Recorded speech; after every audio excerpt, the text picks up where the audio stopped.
Mayong adlaw mga day, for today's video ay nandito po tayo sa ABS-CBN. Palit po tayo kay Ate Grace ng 2 araw, Friday at Saturday. Dito na ako ngayon sa dressing room. Hi Ate Reg! Dito sa showtime, kanya-kanya po tayo ng ayos, ng hair, ng makeup, yan.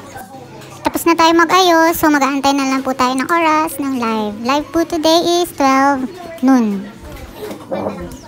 Punta na kami sa studio. Ayan na si Mary J. Dumaan po kami sa may backstage. Ayan, at naka-live na. Taga-antay na lang kami ng mga ganap namin. Lumad lang people. After ng opening, commercial break. Tapos ito na po yung bago nilang segment.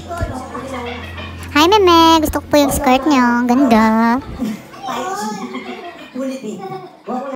So today, nag-aantay lang po ng gagawin, nakatambay sa gilid pag kailangan. So dapat nakafocus po tayo.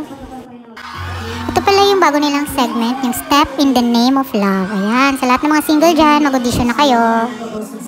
Commercial break, kaya naisipan namin kumain muna ng mabilisan ni Mary J. Ang ulam for today is pritong bangus at munggo because it's Friday. Ito naman yung pangalawang segment, ang Tawag ng Tanghalan All-Star Grand Dress Back. Ayan, may ganap na din si Dry. Mag-aabot siya ng mic para sa team ang Gimat.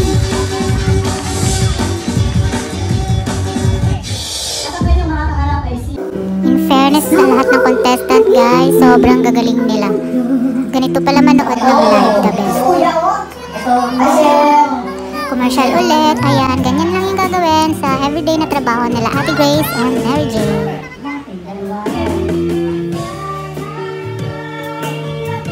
Yun na, tapos na ang trabaho today. Thank you madlang people. Bago umuwi, kakain muna tayo kasi nag-aaya si Boom Boom Mary. Lilibre tayo na ating tropa Mary J. Spaghetti chicken. Spicy. Yan. Oh my goodness. At yun na. Tapos na po. Bukas ulit. Thank you, Reggie. Bye mga day.